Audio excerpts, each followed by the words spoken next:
રહ્યો છે દીકરા? તારા બાલિશ વેડા ક્યારે છોડશે? એ દીકરો છે તારો તો બાલિશ પેડા તો કરીશ જ ને. હવે તું મોટો મોટો થઈ ગયો છે, બચ્ચું નથી રહ્યો. બચ્ચો અચ્છો ને આવો જ રહેવું છે મને. થાકી ગયો? બહુ જ. પણ સાચું કહું, તારા ખોળામાં આવતો છે ને આમ બધો જ થાક ગાયબ થઈ ગયો. સાચે? હા, you know what mummy, What? ત્યાં છે ને આ બધી પળો મેં બહુ મિસ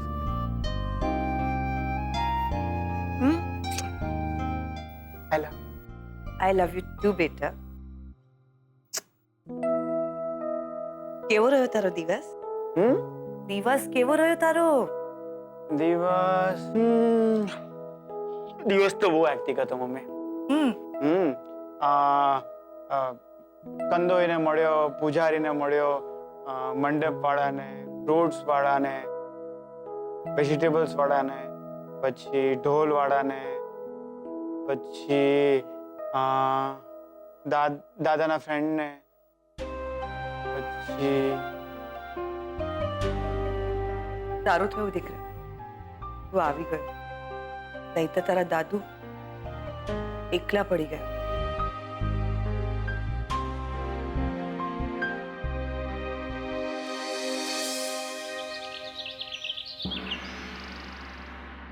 જુઓ, ઘણા બધા લોકો છે એટલે તમે રસોઈની પૂરતી તૈયારી રાખજો, બરાબર? કોઈ કરતા કોઈ જ વસ્તુ છે ને ઓછી ના પડવી જોઈએ.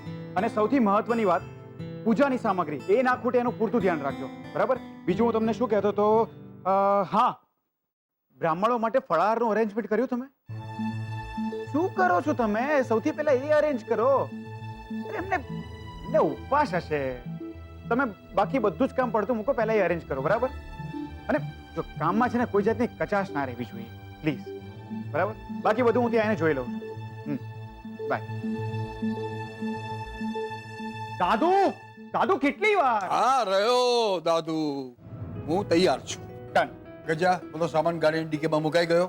બધો જ મુકાઈ ગયો છે દાદાજી. ગુડ. અલ્યા તું શું કરે છે અહીંયા? હું શું કહું છું, હા, મીઠાઈના બોક્સ બધા ગાડીમાં મૂકી દીધા ને? એ બધું મુકાઈ ગયું છે દાદીમાં. અને હા, ડ્રાઈવરને કહે કે ગાડીઓ કાઢે. જી દાદીમાં.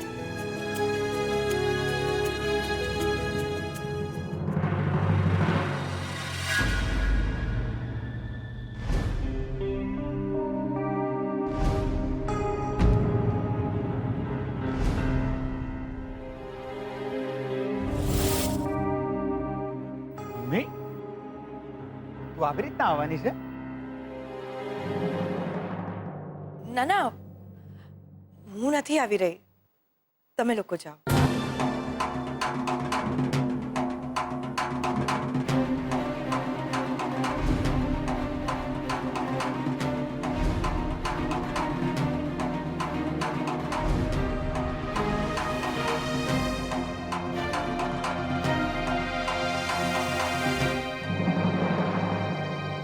કેમ નથી આવી રહી? મારી તબિયત ઠીક નથી લાગી રહી. તબિયત ઠીક નથી? શું થયું મમ્મી? હું ડોક્ટરને ફોન કરું છું. ના ના, એની કાંઈ જરૂર નથી દીકરા. તો સાથે છે. અત્યારે તું, પપ્પાજી, મમ્મી બધા નીકળો, મોડું થાય છે. અને મારી તબિયત જો સારી લાગશે ને, એટલે થઈ જ જશે સારી મારી તબિયત, તો હું ચોક્કસ આવી જઈશ, મોડે મોડે પણ ચોક્કસ આવી જઈશ.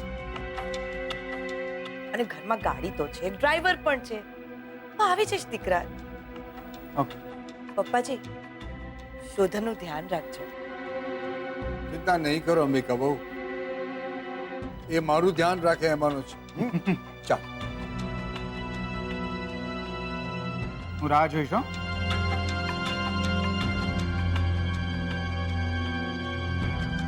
શોધન ઉપર આ વર્ષે મૃત્યુની ઘાત છે. માતાજી તારી રક્ષા કરે.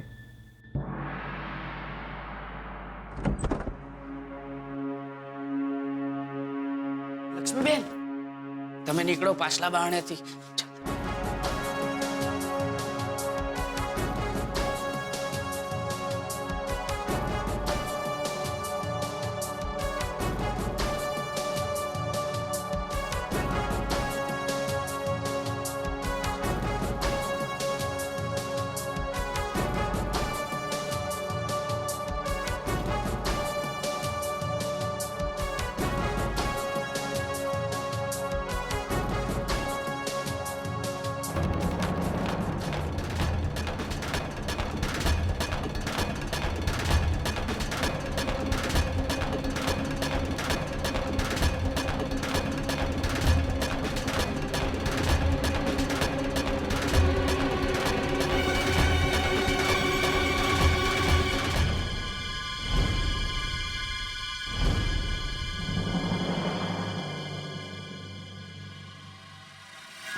અરે છબીલિયા, મહારાણીએ ચા ના પીધી કે શું? ના ના પાડી એમણે. એમને તાવ છે ને, એટલે કહ્યું કે સારું થાય બોલાવું ત્યારે આવજો.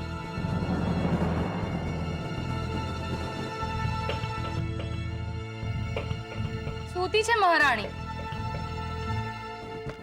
પડી રહેવા દે એને. બહારથી તાળું મારી દે તું. મારે ચિંતા નહીં.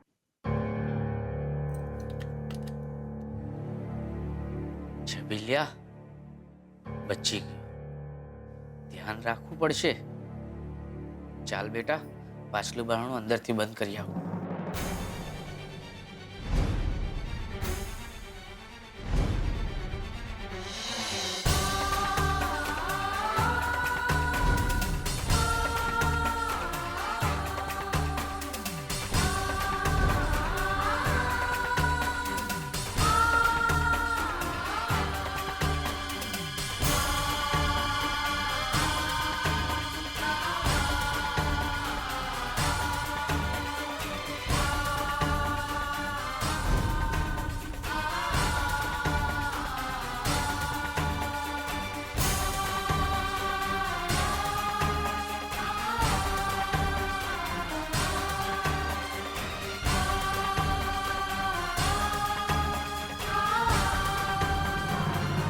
સાંભળ, હરખ પધુડી થઈને કોઈને કહેતી નહીં.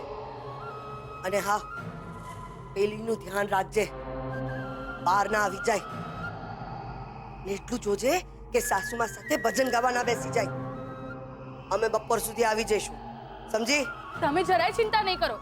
એ માંદી છે ને તાવ આવ્યો છે, ઓરડામાં જ પડી છે. મેં બહારથી તાળું મારી દીધું છે. તમે પ્રસાદ લેતા આવજો. એ વાયડીની, પ્રસાદ લઈને આવીશું તો બધાને ખબર નહીં પડે કે અમે લોકો ભંડારામાં ગયા છીએ? અક્કલ વગરની. અને આ સાંભળ, શંભુનું ધ્યાન રાખજે. હવે તારે આવું છે કે અમે જઈએ? ચલો બાબુ, ચાલો હવે. ધ્યાન રાખજે.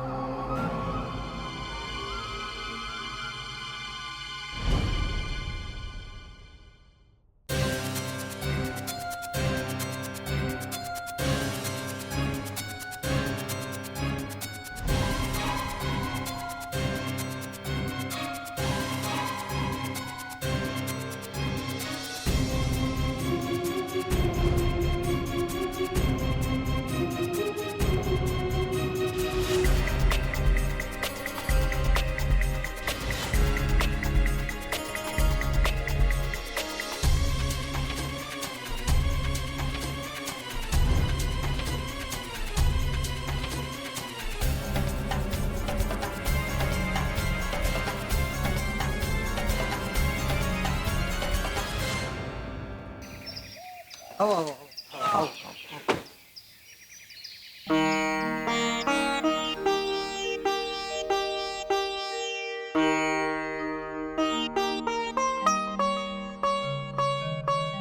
મહેતા સાહેબ, બહુ દિવસે દર્શન થયા તમારા. જી જોશીભાઈ, માતાજી મને વર્ષો પછી યાદ કર્યો છે.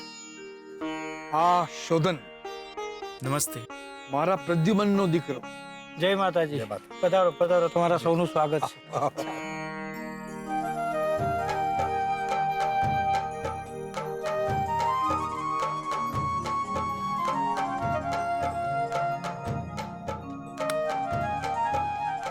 બોલો શ્રી અંબે માત કી જય.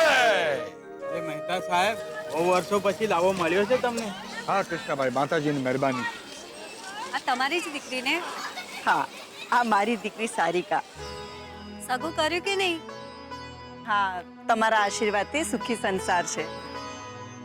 સપરિવાર પધાર્યા છો ને, જમાઈ શકીએ. ભોજન લઈને જ જજો, પ્રસાદ લઈને જ જજો. ભલા. મારા શોધનને આજે આવી રીતે જોઈને હું તો મંત્રમુગ્ધ થઈ ગઈ છું. કેટલો સમજણો થઈ ગયો છે મારો દીકરો. અને સમજદારીથી આવતા વેતે જ એને બધું હાથમાં લઈ લીધું. વાહ સરપંચ સાહેબ, આજે તો બહુ મજા પડી ગઈ છે. હજુ તો જુઓ, હજુ તો આમાં કેટલાય રંગ ઉમેરાવાના બાકી છે. તમે આવ્યા એ પણ આનંદની જ વાત છે. ચલો જલ્દી જમી લો, એટલે પાછી ચૂંટણીના કામે લાગી. સુધનભાઈ, આ રસોઈ તૈયાર છે. માતાજીનો થાળ. હા તો માતાજીને ધરાવી દો ને, જમણવાર શરૂ કરો. યજમાન, અમારા ગામની પરંપરા છે કે માતાજીના ભંડારાનો થાળ તમારે જ ધરાવવો પડે. પ્રમુખ સાહેબ, ખૂબ જ આદર સાથે હું તમને જણાવવા માંગુ છું કે વર્ષોથી ચાલતી પરંપરાને બદલી શકાય. અને એટલે જ એક સેકન્ડ.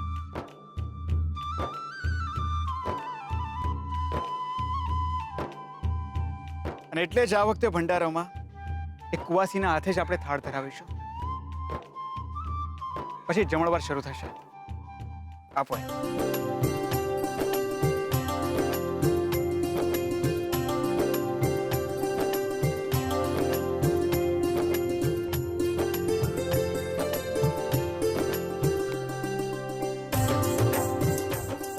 બાપુ, જો તમારા હાથના ખાસ મહેમાન આવી ગયા. આવો આવો, સ્વાગત છે તમારું. આવતીકાલના સરપંચ સાહેબ અને તેમના પરિવારનું ખૂબ ખૂબ સ્વાગત છે.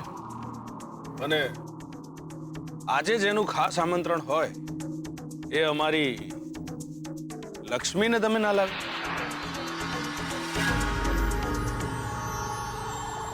કોણ? લક્ષ્મી? હાય હાય, અમે લોકો તો એને સાથે લઈ આવતા જ ભૂલી ગયા. વાત જાણે એમ છે કે આ તો માણસ માત્રની નબળાઈ છે. માણસની એક ઈચ્છા પૂરી થાય તો બીજી ઈચ્છા ઊભી ને ઊભી જ. કેમ સત્યરાજભાઈ, અમારી લક્ષ્મીનું મોડું જોવું પૂરતું નહોતું કે તમારી ઈચ્છાઓ વધતી જાય છે? પેલી કહેવત છે ને, સંતોષી નર સદા સુખી, અને જે ના માને એ હંમેશા દુખી.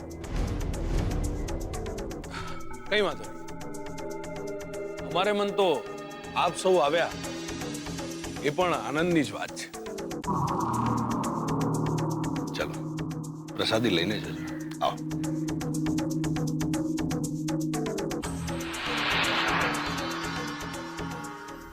સારિકા, તે રણજીત કુમારને કહ્યું હતું ને?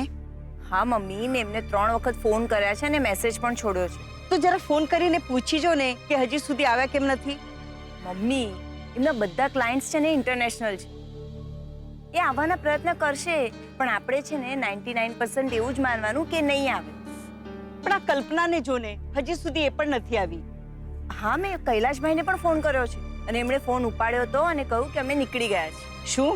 મમ્મી, હું સાચું કહું છું. મેં એમને ફોન કર્યો હતો અને એમણે કહ્યું કે અમે નીકળી ગયા છે. એક મિનિટ ભાઈ, લો પાણી પીઓ અને થોડી શાંતિ રાખો. પીઓ.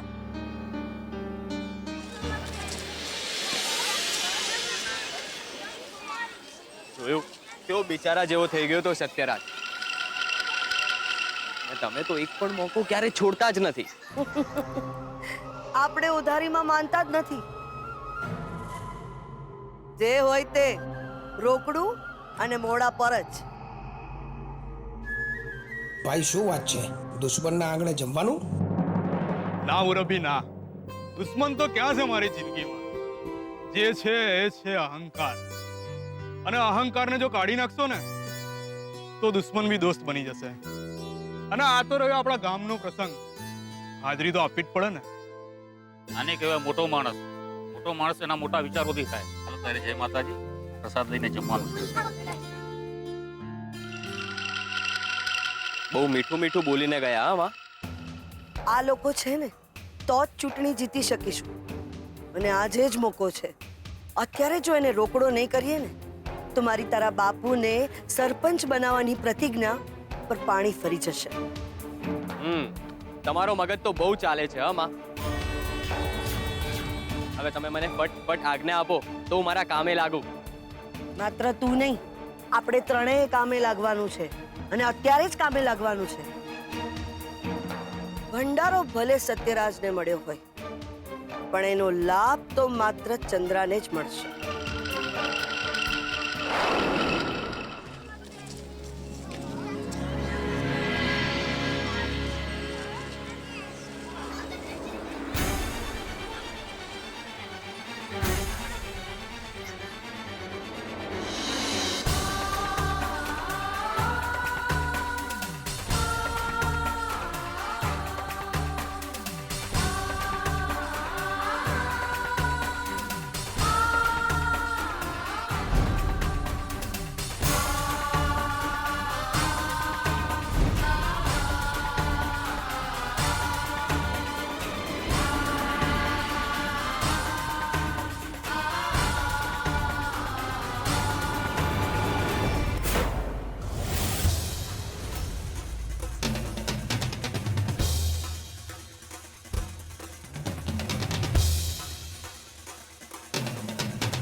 Really sorry Sarika.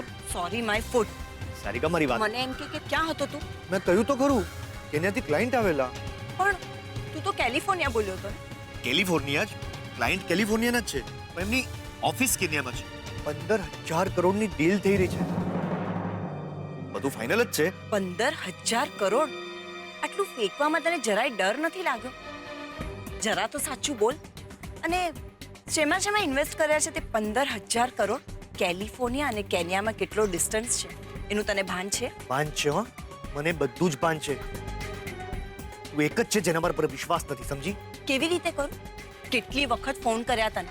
આટલો મોટો પ્રસંગ છે, પપ્પા એકલા છે, શોધોને એકલા હાથે આટલું બધું અરેન્જમેન્ટ કર્યું છે. તો શું મારે મારું કામ છોડીને આવા બધા કામમાં ટાઈમ વેસ્ટ કરવાનો?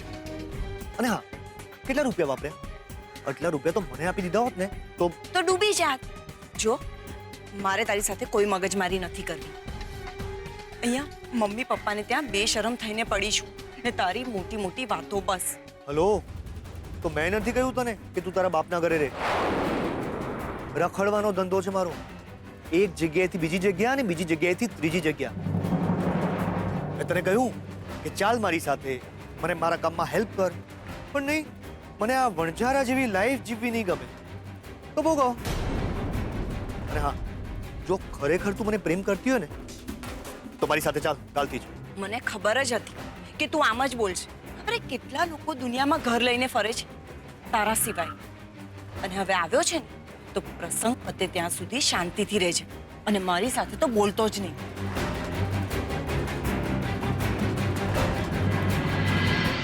હા, પાગલ થશે એ પહેલા હું પાગલ થઈ જઈશ. કોઈ વેલ્યુ જ નથી પતિની.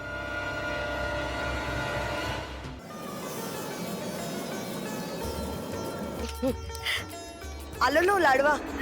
અરે લો, લઈ લો. ખાવા પડે. અરે લો લો લો, લઈ લો.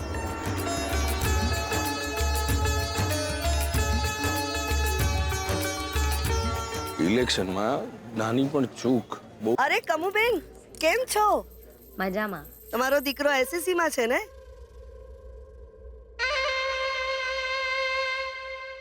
પાસ થઈ ગયો?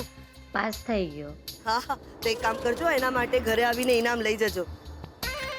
અને હા, તમને ખબર છે ને, આ વખતે તમારા ભાઈ સરપંચની ચૂંટણીમાં ઊભા છે, એટલે એમને વોટ આપવાનું ભૂલતા નહીં. આલો પ્રસાદ. આલો બેન, પ્રસાદના લાડવા. અરે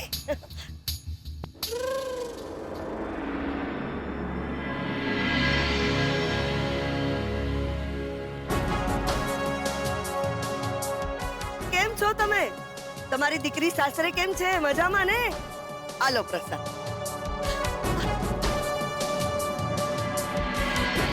જય શ્રી કૃષ્ણ, જય માતાજી. આલો પ્રસાદ. મંજુ માસી, કેમ છો તમે? મજામાં. તમારો દીકરો નોકરીએ લાગી ગયો?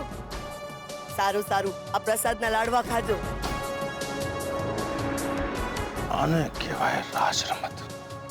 હા બાપુ, આપણે ફેંકેલા પાસા મને તો ઉલટા ફરતા દેખાય છે. આખે આખા ભંડારાનો ખર્ચો કર્યો આપણે, તોય વખાણ એમ ના થાય છે. હા, પોતાનો પ્રજા એ પણ કંઈક કર્યા વગર. આ લોકોનું હવે કંઈક કરવું પડશે.